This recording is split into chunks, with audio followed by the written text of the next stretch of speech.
तो ठीक है, हम पढ़ रहे हैं बायोमॉलिक्यूल्स। इसमें आज हम पढ़ेंगे न्यूक्लियोटाइड्स के बारे में। ठीक है,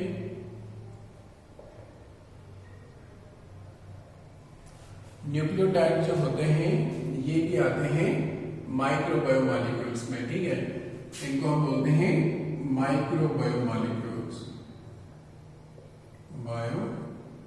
माइक्रोबायोमॉलिक्यूल्स। ठीक है, तो न्यूक्लियोटाइड्स जो होते हैं, एक न्यूक्लियोटाइड क्या होता है एंड न्यूक्लियोटाइड्स जो है कितने किस्म के होते हैं ये हम आपको पढ़ाएंगे। न्यूक्लियोटाइड जो होते हैं, nucleotides are basic components of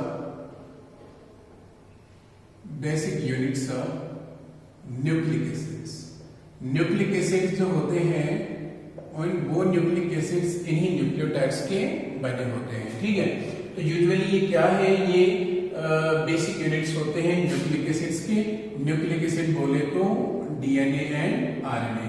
तो डीएनए एंड आरएनए जो होता है वो न्यूक्लियोटाइड्स का ही बने होते हैं, दोनों न्यूक्लियोटाइड्स के बने होते हैं। ठीक है, तो ये जो न्यूक्लियोटाइड्स होते हैं कुछ इनमें एनर्जी कैरियर्स यूज होते हैं और कुछ इनमें जो है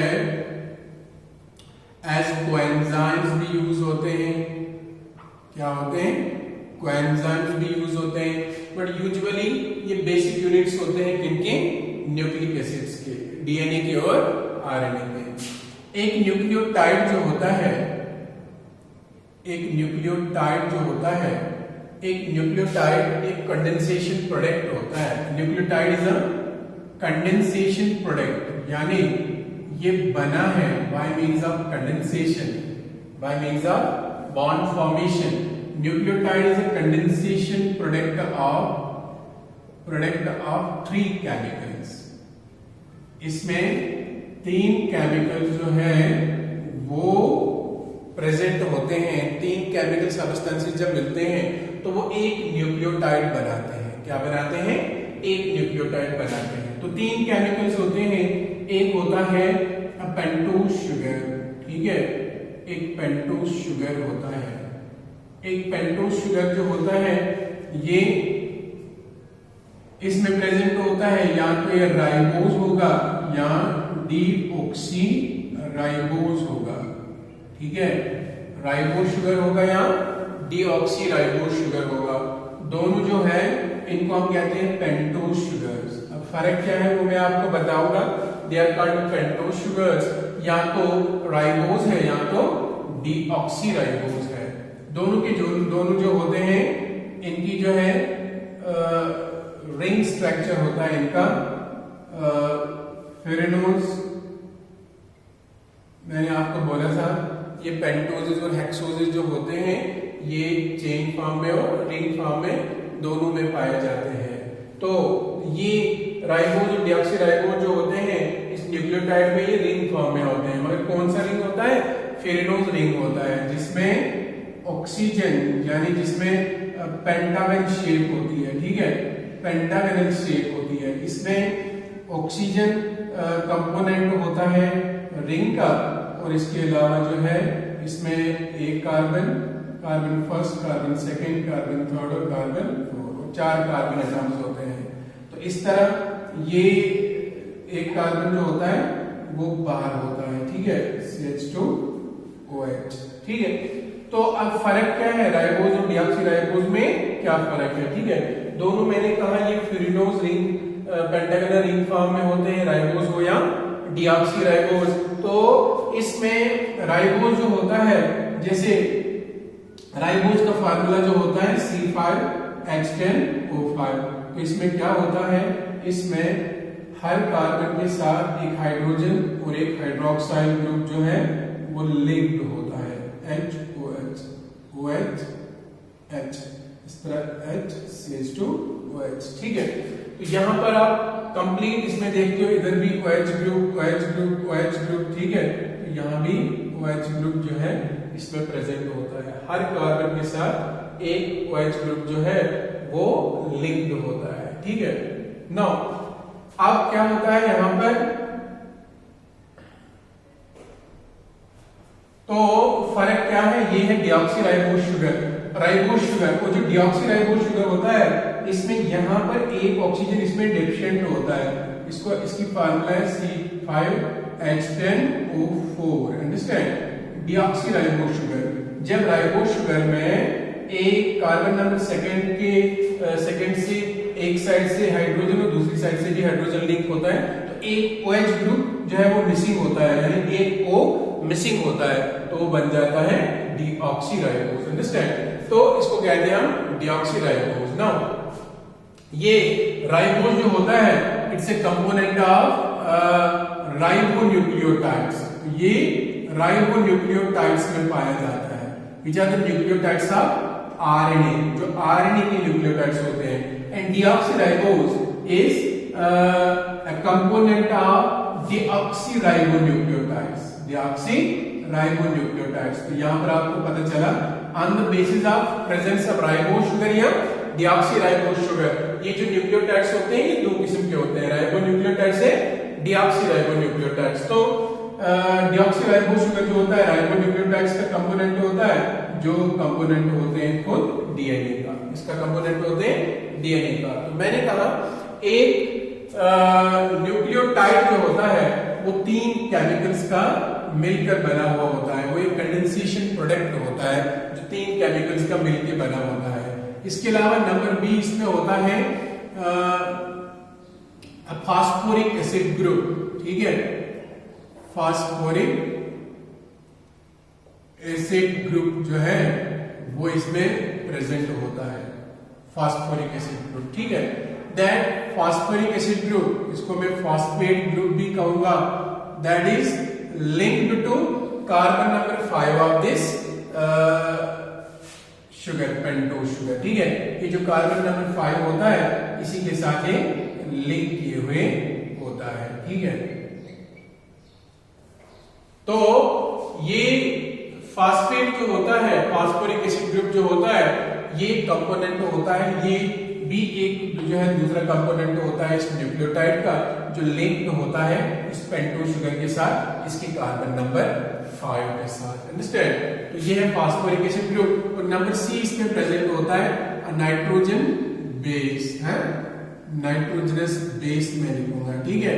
ये नाइट्रोजनस बेस जो होती है ये एक प्यूरिन्स में भी हो सकती है और या पायरिमिडीन्स में हो सकती है, हाँ। नाइट्रोजनस बेसिस दो किस्म की होती है, एक होती है प्यूरिन्स जिसमें आता है एडेनिन और गुआनिन, और यहां पर होता है पायरिमिडीन्स जिसमें आता है साइटोसिन, थाइमिन और यूरेसिल, अंडरस्टैंड। ये एडेनिन और गुआनिन जो होते हैं ये 9 मेंबर्ड होते हैं, ठीक है, लेकिन 2 रिंग्स होती है, डबल रिंग, ठीक है, 2 रिंग 9 मेंबर्ड। यहां पर जो नाइट्रोजन होता है वो रिंग का हिस्सा होता है और वो आकर होता है 1, 3, 7 एंड 9 पोजीशंस पर, ठीक है, 2 रिंग्स में। डबल रिंग तो होते हैं प्यूरिन्स और 9 मेंबर्ड होते हैं, यानी इनके 2 रिंग्स में 9 एटम्स होते हैं। 4 जो है वो जगहों पर नाइट्रोजन प्रेजेंट होता है, फर्स्ट 3, 7 एंड 9th पोजीशन पर है। साइटोसिन, थाइमिन और यूरेसिल तीनों को जो है इनको पायरिमिडीन्स कहते हैं, और ये जो होते हैं ये सिंगल रिंग होते हैं, इनकी एक ही रिंग होती है और 6 मेंबर्ड होते हैं, ठीक है, 6 मेंबर्ड होती है, ठीक है। नाउ इसमें 6 कंपोनेंट्स होते हैं रिंग के अंदर है। देन दिस, इसमें कार्बन, इसमें नाइट्रोजन जो होता है रिंग में वो 1 एंड 3 पोजीशंस पे जो है प्रेजेंट होता है। अब यहां पर क्या होता है, ये नाइट्रोजन बेस एक प्रेजेंट होती है एक न्यूक्लियोटाइड में, या तो एडेनिन, या तो गुआनिन, या तो साइटोसिन, थाइमिन या यूरेसिल, ठीक है। और ये नाइट्रोजन बेस जो होती है ये लिंक होती है इस कार्बन नंबर 1 के साथ, है, कार्बन नंबर 1 के साथ लिंक होती है ये नाइट्रोजन बेस, अंडरस्टैंड। तो carbon number 1 of the sugar, चाहे राइबो शुगर हो चाहे डिऑक्सी राइबो शुगर हो।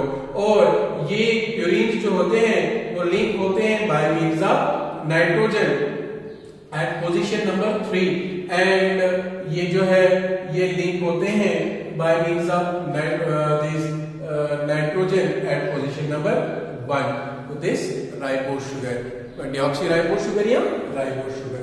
तो तीन कंपोनेंट्स होते हैं, केमिकल कंपोनेंट्स होते हैं एक न्यूक्लियोटाइड में, जिसमें आता है एक पेंटोज शुगर, एक फास्फोरिक एसिड ग्रुप और एक नाइट्रोजन कंटेनिंग बेस। ठीक है, एक नाइट्रोजन कंटेनिंग बेस होती है। ठीक, तो ये अभी मैंने जो बोला ये क्या कहते हैं इसको, राइबोज जो होता है, राइबोज जो होता है, ribose is a component of large number of nucleotides. ये तो राइबोज जो है वो आरएनए के न्यूक्लियोटाइड्स के अंदर भी आता है। इसके अलावा ये राइबोज जो होता है बहुत से दूसरे जो है कंपाउंड्स बनाता है, जैसे ये कंपोनेंट होता है किसका, एनएडी का, एनएडीपी का, ये एफएडी का कंपोनेंट होता है राइबोज। अंडरस्टैंड, इन कंपाउंड्स का, यानी ये जो कंपाउंड्स होते हैं इनमें एडेनिन राइबोज ही शुगर जो है मेन होता है इन न्यूक्लियोटाइड्स में। देन ये जो है कंपोनेंट होता है एएमपी का, ठीक है, देन एटीपी का, ये उसका भी कंपोनेंट होता है, कौन, राइबोज शुगर। अंडरस्टैंड। और जो डिऑक्सी राइबोज शुगर होता है, डिऑक्सी राइबोज शुगर, वो डिऑक्सी राइबोज शुगर जो होता है वो कंपोनेंट होता है सिर्फ न्यूक्लियोटाइड्स का, जो डीएनए को ही बनाते हैं। किसको बनाते हैं, डीएनए को बनाते हैं। तो वो इन सब के अंदर जो है प्रेजेंट होता है राइबोज एज ए कंपोनेंट। अब ये जो न्यूक्लियोटाइड्स होते हैं, ये न्यूक्लियोटाइड्स जो है ये बनाते हैं असल में न्यूक्लिक एसिड्स को, जैसे मैंने कहा। तो इसके अलावा और भी कंपाउंड्स में जितनी अभी मैंने एग्जांपल्स बताए इनमें भी ये प्रेजेंट होते हैं, यूजुअली ये प्रेजेंट होते हैं जिनको हम कहते हैं न्यूक्लिक एसिड्स में। जब एक पेंटोज शुगर, जब एक पेंटोज शुगर मिलता है एक नाइट्रोजन बेस के साथ, इसके साथ नाइट्रोजन बेस के साथ, ये बनाता है न्यूक्लियोसाइड। क्या बनाता है, न्यूक्लियोसाइड। इसका मतलब एक न्यूक्लियोटाइड में न्यूक्लियोसाइड के साथ फास्फोरिक एसिड ग्रुप प्रेजेंट होता है। ठीक है, जैसे आपको अभी मैंने बताया न्यूक्लियोटाइड बना होता है पेंटोज शुगर का, नाइट्रोजन बेस का, जब उसके साथ फास्फेट ग्रुप बनता है। ये फास्फेट ग्रुप अगर हम काट देंगे तो the condensation product of pentose sugar and nitrogen base is called nucleoside. So what is a nucleoside? It is a condensation product of a nitrogen base and pentose sugar.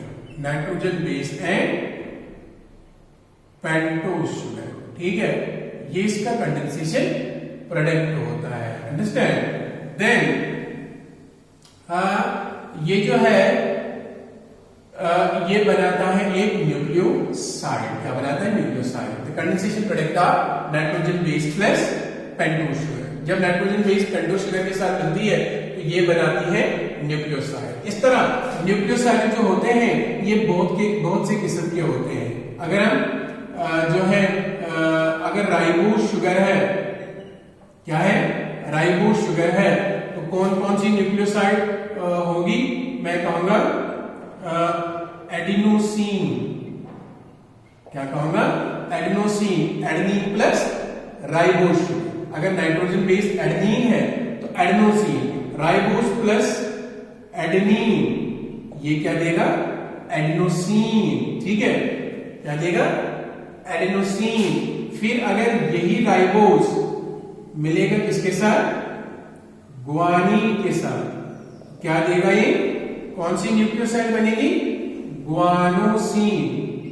ठीक है, फिर यही ribose अगर कंबाइन होगा किसके साथ, cytosine के साथ, क्या आएगा,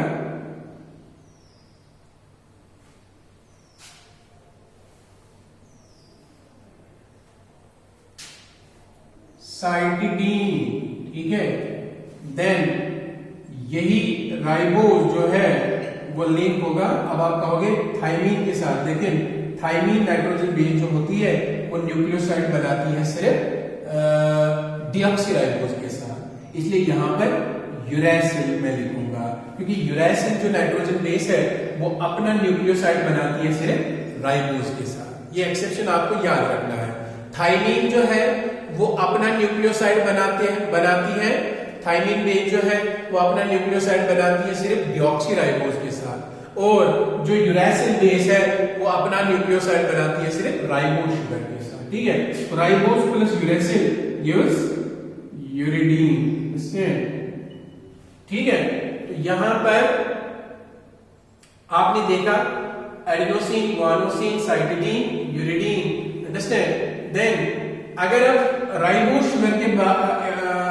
शुगर नहीं होगा, डीऑक्सीराइबोज शुगर होगा, तो मैं क्या लिखूंगा इसको, डीऑक्सी, बाकी सेम रहेगा एडेनोसिन, है ना, क्योंकि शुगर तो दो फॉर्म में है, राइबोज, डीऑक्सीराइबोज। इसी तरह न्यूक्लियोसाइड भी होंगे दो किस्म के, राइबोज वालों के साथ, राइबोज शुगर के साथ, और डीऑक्सीराइबोज शुगर के साथ। अब अगर डीऑक्सीराइबोज शुगर है तो यहां पर मैंने लिखा था एडेनोसिन राइबोज शुगर के साथ, यहां मैं लिखूंगा डीऑक्सी एडेनोसिन, यहां पर क्या लिखूंगा, डीऑक्सी गुआनोसिन, यहां पर क्या लिखूंगा, डीऑक्सी साइटिडीन, यहां पर क्या लिखूंगा, यहां पर एक एक्सेप्शन लिखूंगा मैं, क्योंकि अभी मैंने कहा आपको यूरैसिल डीऑक्सीराइबोज के साथ न्यूक्लियोसाइड नहीं बनाएगा, तो यहां पर मैं लिखूंगा इसके साथ बनाएगा वो, यहां पर थाइमीन के साथ बनाएगा। तो थाइमीन जब लिंक होगा डीऑक्सीराइबोज के साथ क्या बनाएगा, डीऑक्सी थाइमिडीन, डीऑक्सी थाइमिडीन। तो ये है जिनको आप कहते हैं न्यूक्लियोसाइड्स, क्या कहते हैं, न्यूक्लियोसाइड्स कहते हैं। यही न्यूक्लियोसाइड्स जब फॉस्फेट के साथ मिलते हैं तो क्या बनाते हैं, न्यूक्लियोटाइड्स। जब एक न्यूक्लियोसाइड लिंक होगा एक फास्फोरिक एसिड ग्रुप के साथ तो बनेंगे यहां पर न्यूक्लियोटाइड्स। तो न्यूक्लियोटाइड जो होते हैं, न्यूक्लियोटाइड्स भी दो किस्म के होते हैं, सीधी बात है। न्यूक्लियोटाइड्स जो आरएनए के कंपोनेंट्स होते हैं और न्यूक्लियोटाइड जो डीएनए के कंपोनेंट्स होते हैं। आरएनए के न्यूक्लियोटाइड्स यहां पर लिखूंगा मैं,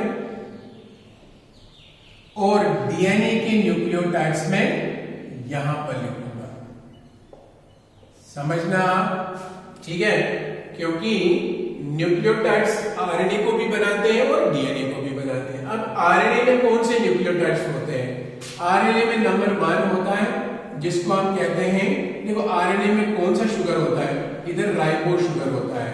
तो राइबोज के साथ यहां पर जब फॉस्फेट मिलेगा, राइबोज के साथ इसका शुगर राइबोज होता है, इसका मतलब इसमें राइबो न्यूक्लियोसाइड्स होंगे ना, क्या होंगे, राइबो न्यूक्लियोसाइड्स। जितने भी राइबो न्यूक्लियोसाइड्स अभी मैंने बोला, तो जब उनके साथ फॉस्फेट मिलेगा तो वो बनाएंगे 4 किस्म के राइबो न्यूक्लियोटाइड्स। क्या बनाएंगे, राइबो न्यूक्लियोटाइड्स, ठीक है। तो आरएनए के न्यूक्लियोटाइड्स को हम क्या कहेंगे, राइबो न्यूक्लियोटाइड्स। डीएनए के न्यूक्लियोटाइड्स को क्या कहूंगा फिर मैं, डीऑक्सी राइबो न्यूक्लियोटाइड्स। उधर आपने राइबो न्यूक्लियोटाइड्स लिखना है, इधर डीऑक्सी ऐड करना है, ठीक है। अब राइबो न्यूक्लियोटाइड्स 4 किस्म के होते हैं।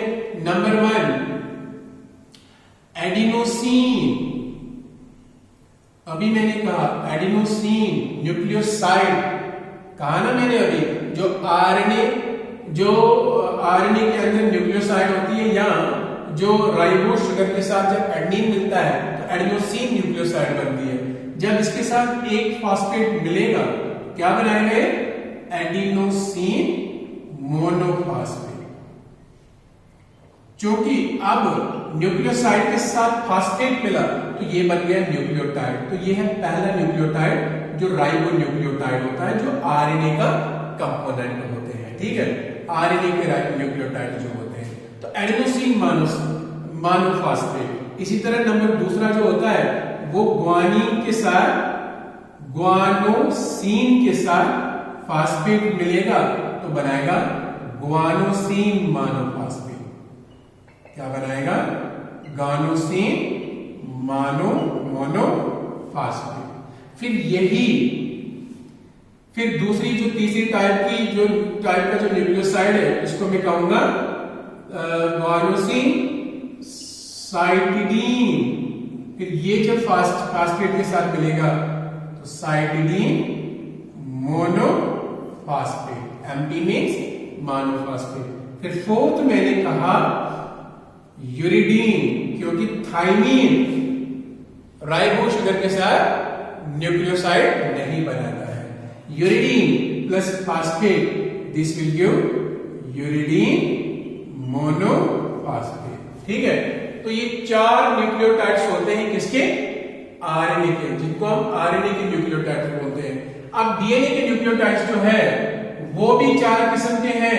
पहले डीऑक्सी एडिनोसिन, ये है ना, ये है वो न्यूक्लियोसाइड ऑफ डीएनए जो डीऑक्सीराइबोज के साथ न्यूक्लियोसाइड होती है। डीऑक्सीराइबोज के साथ जब नाइट्रोजन बेस लिंक होती है तो डीऑक्सी एडिनोसिन प्लस जब इसके साथ फास्फेट होगा तो डीऑक्सी एडिनोसिन मोनोफॉस्फेट। इसको शॉर्ट में लिखते हैं DAMP। ये देखो इधर शॉर्ट में क्या लिखूंगा मैं? Adenosine monophosphate. इधर क्या लिखूंगा? GMP guanosine monophosphate, cytidine monophosphate, uridine monophosphate.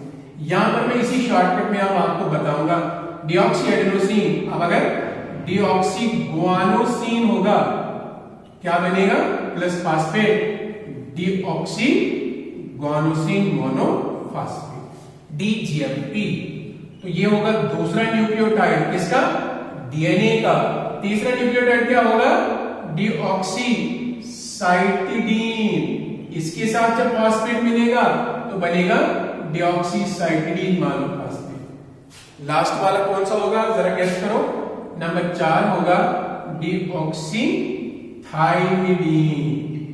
तो जब ये फॉस्फेट के साथ मिलेगा तो क्या बनाएगा? Deoxy thymidine monophosphate. तो ये 4 न्यूक्लियोटाइड जो होते हैं डीएनए के होते हैं। ये 4 न्यूक्लियोटाइड जो होते हैं ये आरएनए के होते हैं। ठीक है, तो न्यूक्लियोटाइड्स जो होते हैं ये कंडेंसेशन प्रोडक्ट होते हैं 3 कंपोनेंट्स का, nitrogen base, phosphoric acid group और एक शुगर, पेंटोज शुगर। अब अगर शुगर एक नाइट्रोजन बेस के साथ मिलता है तो वो बनाता है न्यूक्लियोसाइड। फिर उसी के साथ फास्फेट मिलता है तो बनाएगा न्यूक्लियोटाइड। न्यूक्लियोटाइड्स आरएनए के अगर होंगे तो उनमें राइबोज शुगर होगा, अगर डीएनए के होंगे तो डीऑक्सीराइबोज शुगर होगा। मगर यहाँ पर आरएनए में यूरैसिल बेस है मगर वहां पर डीएनए में थाइमीन बेस है, क्योंकि यूरैसिल जो है वो सिर्फ राइबोज शुगर के साथ न्यूक्लियोसाइड बनाता है और थाइमीन जो है वो सिर्फ डीऑक्सीराइबोज शुगर के साथ नाइट्रोजन बेस बनाता है, अंडरस्टैंड, सॉरी न्यूक्लियोसाइड बनाता है। इस तरह कुछ न्यूक्लियोटाइड्स ऐसे होते हैं, न्यूक्लियोटाइड्स जिनको हम हायर न्यूक्लियोटाइड्स कहते हैं। क्या कहते हैं? Higher nucleotides. उनमें क्या होता है? उनमें प्रेजेंट होती है contain more than 1 phosphate groups, यानी फास्फोरिक एसिड ग्रुप्स। उनमें एक फास्फोरिक एसिड ग्रुप से ज्यादा फास्फेट ग्रुप्स प्रेजेंट होते हैं, तो इसीलिए हम उनको क्या कहते हैं? उनको हायर न्यूक्लियोटाइड्स कहते हैं। जैसे मैं यहां पर लिखूंगा हायर न्यूक्लियोटाइड, मैं लिखूंगा ADP, है ना? ठीक है, ADP क्या होता है? Adenosine diphosphate. 2 फास्फेट इसमें होते हैं, एक एडेनिन, इसमें एडेनिन के साथ एक नाइट्रोजन बेस होती है, सॉरी नाइट्रोजन बेस तो एडेनिन ही है, एक शुगर होता है राइबो शुगर, प्लस होते हैं 2 फास्फेट। ये बहुत ही ज्यादा एनर्जी रिच होते हैं क्योंकि इनमें एक फास्फेट दूसरे फास्फेट या तीसरे फास्फेट के साथ रिपल्सिव बॉन्ड से लिंक होता है। ऐसे बॉन्ड्स, क्योंकि ये सेम चार्ज के जो है मॉलिक्यूल्स होते हैं, सेम चार्ज के एलिमेंट्स होते हैं, इनको एक साथ जुड़े रखने में के लिए बहुत एनर्जी की जरूरत होती है। इसलिए जो बॉन्ड्स इनको लिंक करते हैं उनमें बहुत ही ज्यादा एनर्जी स्टोर रहती है, तो ये हाई एनर्जी कैरियर्स होते हैं। एडीपी सबसे ज्यादा एनर्जी एटीपी में, देखो एडेनोसिन ट्राइफॉस्फेट, इसमें 3 पी होते हैं। सेम होता है एडेनिन, सेम होता है शुगर, राइबोज शुगर, प्लस इसके साथ पी और पी होते हैं, 3 टाइम्स फास्फेट होते हैं। तो एडीपी है, एटीपी है, नंबर 3 लिखूंगा मैं NAD, nicotine amide adenosine dinucleotide,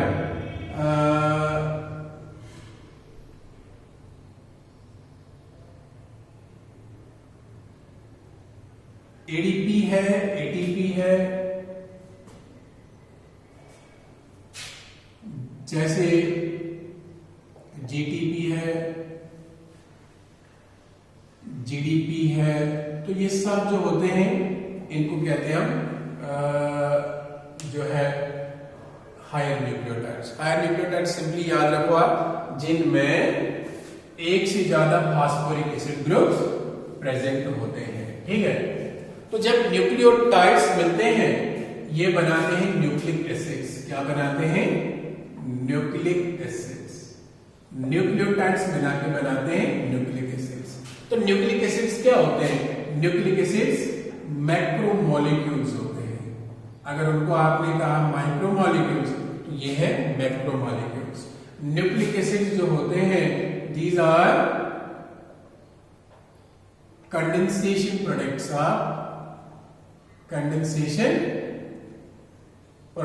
of a large number of nucleotides।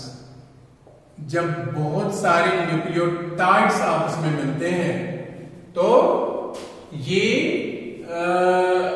Nucleotides बनाते हैं। These are condensation products of large number of nucleotides। These are macromolecules।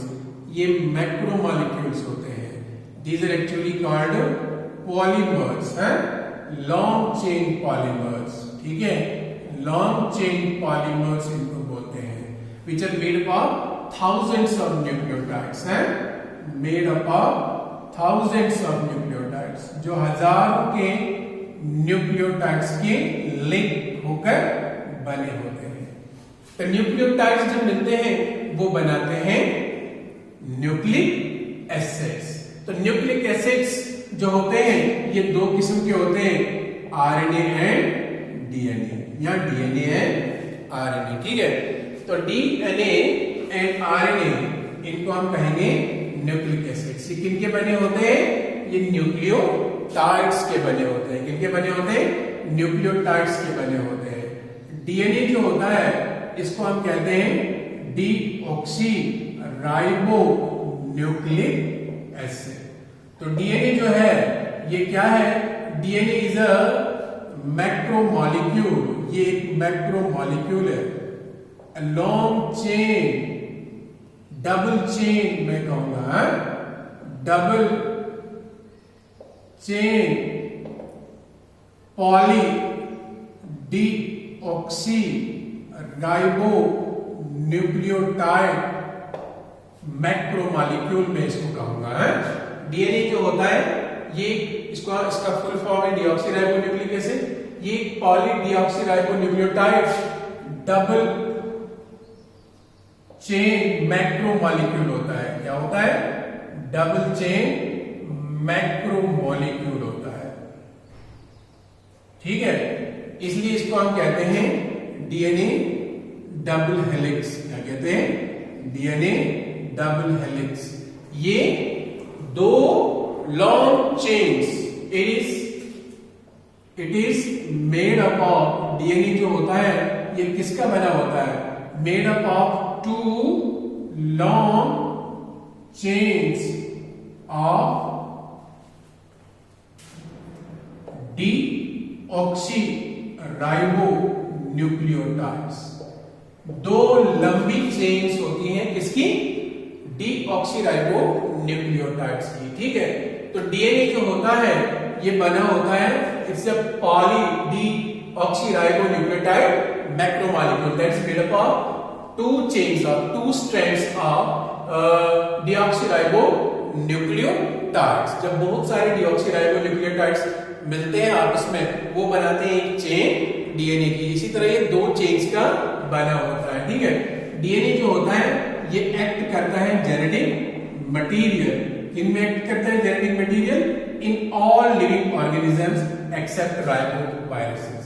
In all organisms, सभी ऑर्गेनिजम्स में except riboviruses में। Riboviruses क्या होते हैं?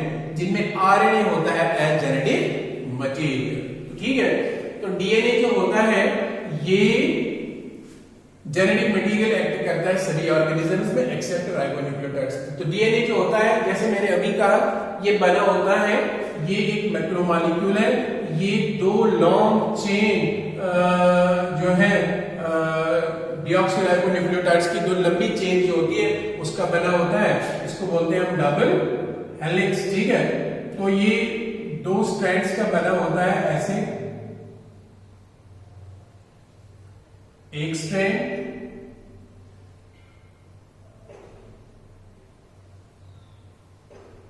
ठीक है, तो ये इसका दूसरा स्ट्रैंड होता है 5 प्राइम 3 प्राइम 5 प्राइम 8 प्राइम। ठीक है, बीच में इसके नाइट्रोजन बेसेस होते हैं। तो जैसे मैंने अभी कहा, डीएनए जो है ये दो पॉलीन्यूक्लियोटाइड स्ट्रैंड्स का बना होता है। पॉली डीऑक्सीराइबो न्यूक्लियोटाइड चेन्स का बना होता है। ये दो चेन्स जो होती है ये स्पाइरली कॉइल्ड होती है। क्या होती है? स्पाइरली कॉइल्ड होती है, not around each other, around the central axis. एक सेंट्रल एक्सिस के अराउंड ये स्पाइरली जो है कॉइल्ड होती है। और डीएनए की जो लेंथ होती है वो बहुत ज्यादा जो है, बहुत मिलीमीटर्स में होती है। और इसका टोटल डायमीटर जो होता है दो स्ट्रैंड्स का वो होता है 20 एंगस्ट्रॉम, यानी 2 नैनोमीटर्स का। अंडरस्टैंड? अब ये जो दो चेन्स होती है ये ऐसे जो है आपस में जो ऐसे आपस में नहीं, सेंट्रल एक्सिस के अराउंड ऐसे कॉइल्ड होती है कि ये अल्टरनेट माइनर और मेजर ग्रूव्स बनाती है। ये देखो, ये है माइनर ग्रूव। ग्रूव किसको कहते हैं? ग्रूव मींस एक डिप्रेशन, एक माइनर के बाद एक मेजर ग्रूव। अब देखो, ये ज्यादा अंदर है, ये कम अंदर है, फिर माइनर, फिर मेजर, फिर माइनर, ऐसे आपको डीएनए बनाना है। अब यहां से क्या होगा? यहां से मेजर के बाद माइनर, फिर मेजर, फिर माइनर ग्रूव, फिर major groove, alternate minor and major grooves इसमें प्रेजेंट होते हैं। ठीक है, 20 एंगस्ट्रॉम का इसका डायमीटर होता है, यहां से यहां तक 20 एंगस्ट्रॉम 2 नैनोमीटर्स का डायमीटर होता है। और इसकी एक कंप्लीट टर्न जो होती है, यहां से लेकर यहां तक एक कंप्लीट टर्न जो होती है ये होती है 3.4 नैनोमीटर्स की, यानी 34 एंगस्ट्रॉम की। ठीक है, और इसमें 10 बेस पेयर्स प्रेजेंट होते हैं। क्या प्रेजेंट होते हैं? 10 बेस पेयर्स प्रेजेंट होते हैं इस कंप्लीट टर्न में। ठीक, तो ये जो डीएनए होता है, एक कंप्लीट टर्न इसकी 3.4 नैनोमीटर्स होती है, 34 एंगस्ट्रॉम, और इसमें 10 बेस पेयर्स जो है वो प्रेजेंट होती है अंदर, 10 बेस पेयर्स। ठीक है, तो एक चेन जो होती है इसकी, एक स्ट्रैंड जो होता है किसका? डीएनए का। इसका मतलब ऑक्सीराइबो न्यूक्लियोटाइड्स की बनी होती है, पॉली डीऑक्सीराइबो न्यूक्लियोटाइड्स की बनी होती है चेन, एक लंबी चेन। ठीक है, इस पॉली डीऑक्सीराइबो न्यूक्लियोटाइड वाली चेन जो होती है, स्ट्रैंड जो होता है, इसका बैकबोन जो होती है, बाहर वाली बैकबोन, वो बैकबोन कौन बनाता है इसका?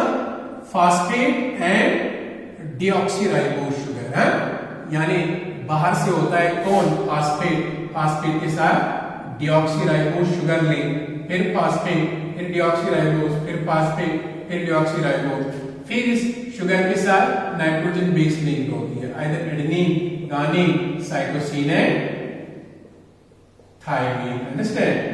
समझ गए आप? ये बनाता है एक डिऑक्सीराइबोन्यूक्लियोटाइड, ये दूसरा डिऑक्सीराइबोन्यूक्लियोटाइड। जो भी मैंने आपको पीछे समझाया, ये तीसरा डिऑक्सीराइबोन्यूक्लियोटाइड, ये चौथा डिऑक्सीराइबोन्यूक्लियोटाइड। ठीक है, ठीक है ना? तो बैकबोन इसकी फास्फेट और डिऑक्सीराइबोन्यूक्लियोटाइड की बनी होती है, और जो ये इसके मिडिल में जो है नाइट्रोजन बेसिस होती है, और जो दो स्ट्रैंड्स होते हैं, टू स्ट्रैंड्स, वो दो स्ट्रैंड्स आपस में लिंक होते हैं हाइड्रोजन बॉन्ड से।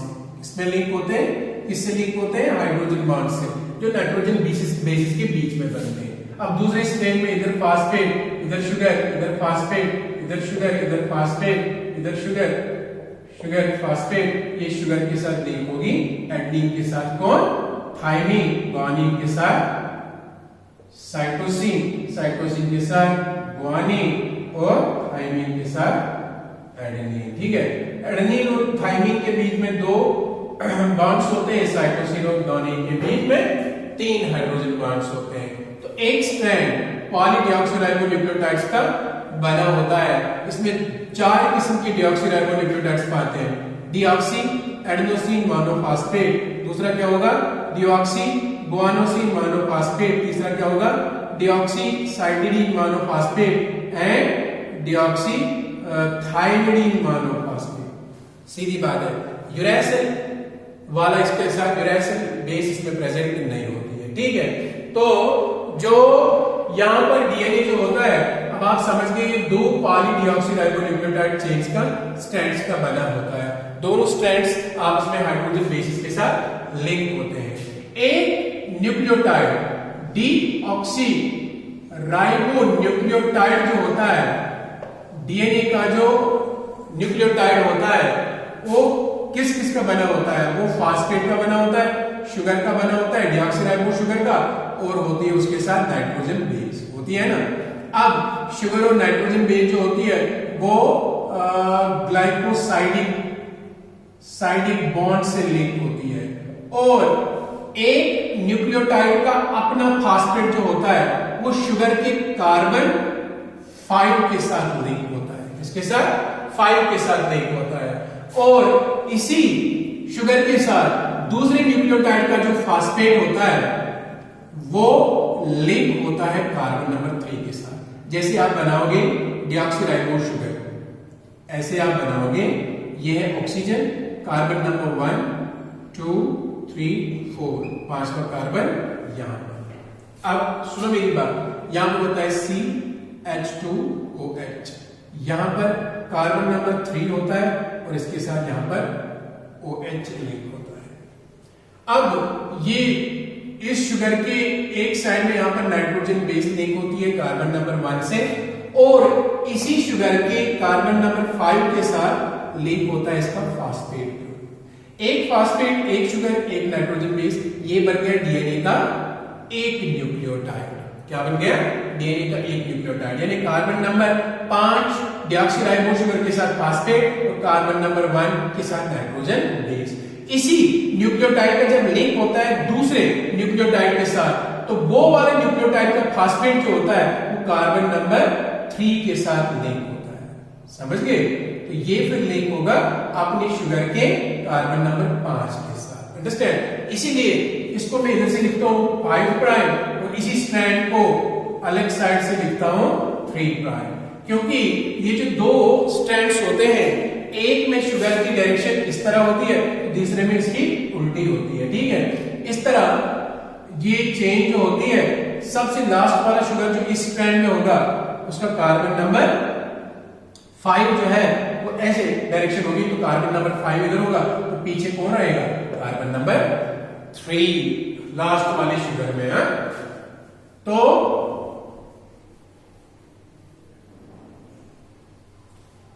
ये इसके दो स्ट्रैंड जो होते हैं ये आपस में एंटी पैरेलल होते हैं। क्या होते हैं? Anti parallel. Anti parallel parallel तो होते हैं, लेकिन इनकी अपोजिट डायरेक्शंस होती है। क्या होती है? अपोजिट डायरेक्शंस होती है।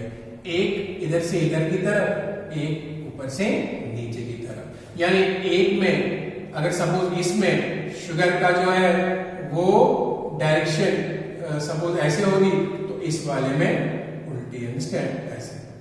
अब देखो अब जब ऐसे होगी शक्ल तो यहां पर सबसे लास्ट वाला कार्बन कौन होगा? सबसे लास्ट वाले शुगर का कार्बन कौन सा होगा? 5। यहां पर कौन पीछे ट्रेल करेगा इस शुगर का कार्बन? वो होगा 3। इसीलिए इस स्ट्रैंड को इस साइड से मैं 3 प्राइम कहूंगा, इस साइड से देखो यह ऑक्सीजन, यह कार्बन नंबर 1, यह 2, यह 3। ये 3 कार्बन नंबर दूसरी साइड से फ्री रहता है एक और न्यूक्लियोटाइड के साथ बॉन्ड करने के लिए, और इस साइड से रहेगा कार्बन नंबर 5। तो इसीलिए इसको 3 प्राइम 5 प्राइम कहूंगा मैं। फिर इसमें सीधी डायरेक्शन होगी, इसमें यहां पर ऑक्सीजन, यहां पर कार्बन नंबर 1, 2, 3, 4, 5, सबसे ऊपर वाले में कार्बन नंबर 5 फ्री होगा लिंक करने के लिए, सबसे नीचे में कार्बन नंबर 3 होगा लिंक करने के लिए, इसलिए मैं 3 प्राइम 5 प्राइम कहूंगा। तो दो स्ट्रैंड जो होते हैं ये पैरेलल तो होते हैं लेकिन एंटी पैरेलल, इनकी अपोजिट डायरेक्शन होती है, ठीक है। और अपोजिट डायरेक्शन होने के साथ साथ ये दोनों स्ट्रैंड जो होते हैं ये कंप्लीमेंट्री होते हैं। क्या होते हैं? कंप्लीमेंट्री टू ईच अदर, यानी एक दूसरे के अपोजिट होते हैं। अगर एक स्ट्रैंड की बेस सीक्वेंस ए सी सी जी सी पी टी सी जी सी सी जी सी है, यह है एक स्ट्रैंड की बेस सीक्वेंस, तो दूसरे में इसकी उल्टी सीक्वेंस होती है। एडेनिन के साथ हमेशा लिंक करता है थाइमीन, और साइटोसिन के साथ हमेशा लिंक करता है गुआनिन। ये आपको पता है 3 हाइड्रोजन बॉन्ड्स और यहाँ पर 2 हाइड्रोजन बॉन्ड्स। तो इसका मतलब एडेनिन के साथ एक प्यूरिन के साथ एक पायरिमिडीन और एक प्यूरिन, वही एक प्यूरिन के साथ एक पायरिमिडीन। प्यूरिन और प्यूरिन के लिए इसका डायमीटर बराबर नहीं होता है, क्योंकि वो अभी मैंने पढ़ाया आपको प्यूरिन वो डबल रिंग होते हैं, वो बड़े होते हैं, वो इसके डायमीटर में फिट नहीं होंगे। डायमीटर कितना है? सिर्फ 20 एंगस्ट्रॉम का है। इस 20 एंगस्ट्रॉम में एक प्यूरिन के साथ एक पायरिमिडीन ही रहता है, इसलिए एडेनिन लिंक करता है थाइमीन के साथ और साइटोसिन लिंक करता है हमेशा गुआनिन के साथ। ये इसके बेस पेयर्स होते हैं। तो जैसे एक स्ट्रैंड की बेस सीक्वेंस आपको पता चलेगी, दूसरी स्ट्रैंड की बेस सीक्वेंस उसकी उल्टी होगी, है ना। तो टी के साथ क्या करोगे लिंक? ए टी के साथ, ए सी के साथ, जी जी के साथ, सी के साथ, जी। इसी तरह इधर जी, इधर सी और इधर जी, अंडरस्टैंड। तो दूसरे स्ट्रैंड की जो बेस सीक्वेंस होती है वो उसकी अपोजिट होती है। As we know adenine pairing with thymine and cytosine pairing with guanine, हम इसको इजीली जो है निकाल सकते हैं, ठीक है। तो ये दो स्ट्रैंड्स आप इसमें कंप्लीमेंट्री होते हैं, ठीक। तो ये होता है डीएनए का स्ट्रक्चर। इसके बाद हमने पढ़ना है आरएनए का स्ट्रक्चर, ठीक है। तो आरएनए का स्ट्रक्चर, आरएनए जो न्यूक्लिक एसिड है वो मैं आपको कल पढ़ाऊंगा, आज के लिए इतना काफी है।